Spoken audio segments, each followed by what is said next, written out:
Assalamualaikum warahmatullahi wabarakatuh. Izin memperkenalkan diri, nama Taruni Dewasa Titania Dewi Samudra dengan NIT 20204246, Prodi Manajemen Transportasi Perkeretaapian. Di sini saya akan menjelaskan mengenai persiapan dinasan masinis dan pengetahuan instrumen kabin lokomotif.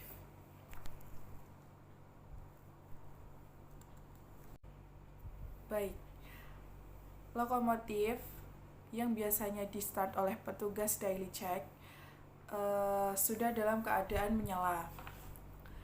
Tetapi, seorang masinis juga wajib bisa menghidupkan lokomotif. Ada hal yang pertama yang perlu dilakukan oleh seorang masinis dalam mengoperasikan lokomotif tersebut, yaitu dengan menekan pada engine console switch, yaitu ada beberapa pilihan. Pada bagiannya ada berupa bagian start, setelah start add perangkat untuk baterai, selanjutnya lokomotif akan dinyalakan. Perangkat tersebut dibuka dan baterai dinaikkan.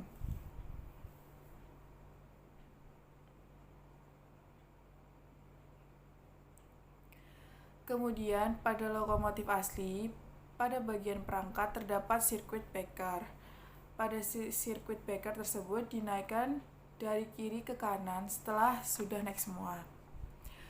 Kemudian setelah semuanya naik, pompa bahan akan menekan bahan bakar tersebut. Bahan bakar yang diinginkan oleh T200 yaitu tekanan pada oli sebesar 35 PSI, tekanan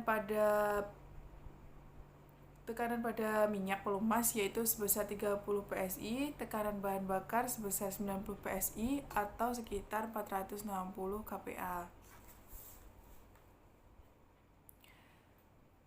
Setelah itu, setelah dinyatakan untuk memenuhi standar T200 lokomotif, bisa di start engine dengan menekan tombol start. Tombol start yang ditekan, maka mesin akan menyala. Ketika mesin menyala, lokomotif dingin akan mati dan angin-angin akan dikosongkan semua.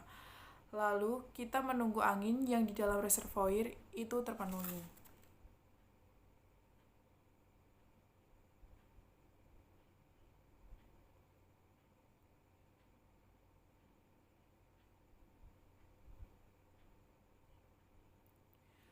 Kemudian, ada pun beberapa komponen yang ada di dalam lokomotif simulator tersebut, yaitu diantaranya ada indikator merah pada main reservoir, antaranya yaitu 110-125, dan yang putih antaranya 70-75 PSI.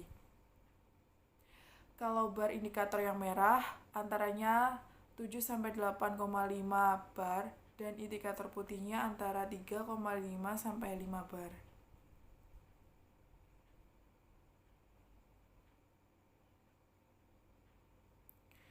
Selanjutnya, adapun indikator lain yaitu pada indikator merah untuk silinder akbar dan putih untuk pipa akbar. Ini merupakan silinder brake yang dimana indikator merah ketika normal posisinya harus di angka 0 atau posisi tidak mengerem. Jika posisi rem di antara 3,3 sampai 5 bar, di antara 0 sampai 70 PSI, dan sedangkan yang putih pada pipa akbar itu normalnya 4 sampai 5,5 atau antaranya 0 sampai 70 PSI.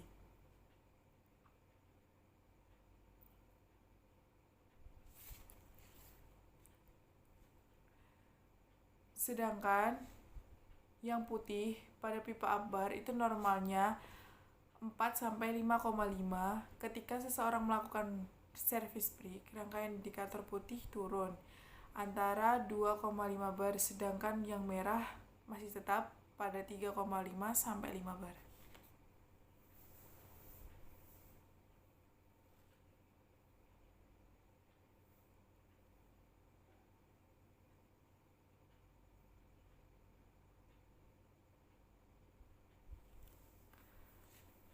Kemudian, pada bagian kanan terdapat speedometer yang berguna untuk mengukur kecepatan lokomotif tersebut. Sedangkan pada bagian kanan di speedometer ada lockmeter, menunjukkan putaran menambah tenaga yang diantaranya 0 sampai 6. Itu semestinya normal. Tetapi jika lebih dari 6 sampai 12, maka akan terjadi pemutusan arus ke traksi motor, dan ketika putaran mesin terlalu besar, maka bisa mengakibatkan hot engine worship atau pada bagian wear slip. PC open di mana keadaan lokomotif memberikan keadaan yang guna memutuskan aliran listrik ke bagian traksi motor, dan engine akan mengerem serta pengereman akan bekerja.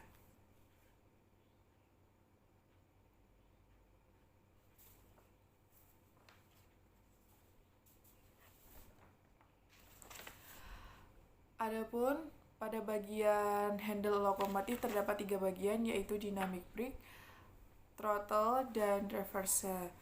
Gunanya pada bagian dynamic brake itu untuk mengurangi laju ke lokomotif.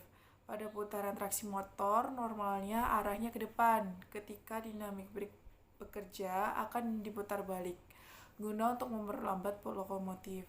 Ketika daerah tertentu, dynamic brake digunakan untuk lintasan Bandung Cikampek atau Bandung Banjar.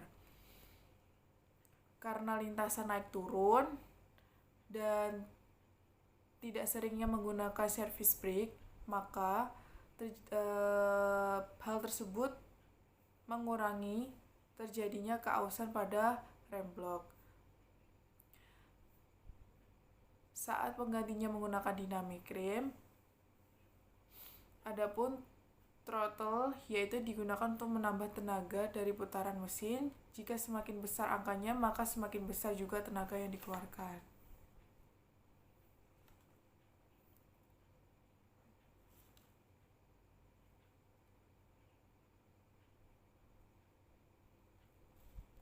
Adapun klakson lokomotif. Berikutnya pada bagian atas rem terdapat rangkaian rem atas dan rem bawah.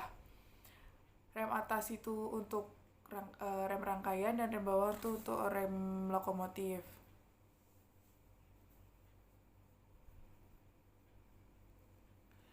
Ketika kereta membawa rangkaian pengereman menggunakan rangkaian sendiri atau pengereman bawah pada bagian service brake yang bagian atas itu atau automatic brake. Ketika lokomotif berjalan sendiri menggunakan pengereman bawah, itu disebut independent brake. Tetapi ketika membawa rangkaian dan kereta berhenti di stasiun untuk handrem menggunakan independent brake.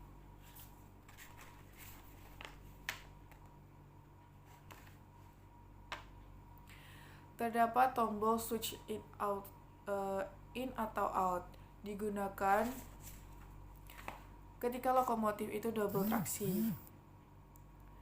Ketika posisi lokomotif di depan, maka menggunakan tombol in, yang berarti pengerem dikendalikan oleh lokomotif yang di depan. Tetapi ketika lokomotif berada di posisi kedua atau di belakang, maka dialihkan ke out agar anginnya sampai ke rangkaian yang dibawa oleh lokomotif.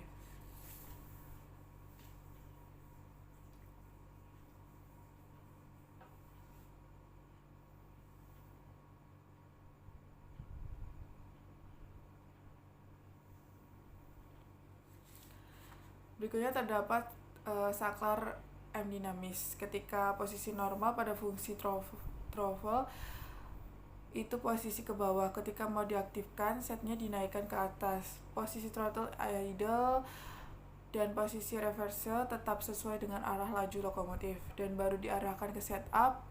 Lalu ketika listrik sudah siap, baru diarahkan satu ke arah 8, yaitu satu kecil dan arah 8 semakin besar.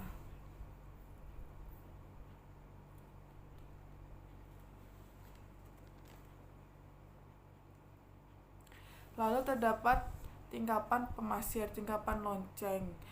Pemasir digunakan untuk ketika pada anset pertama lokomotif terjadi slip, maka ditekan tingkapan pemasir agar tidak terjadi slip.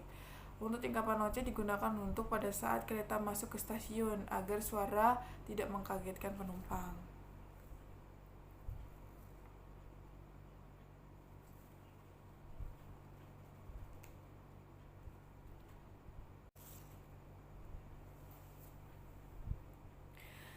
Sekian penjelasan dari saya mengenai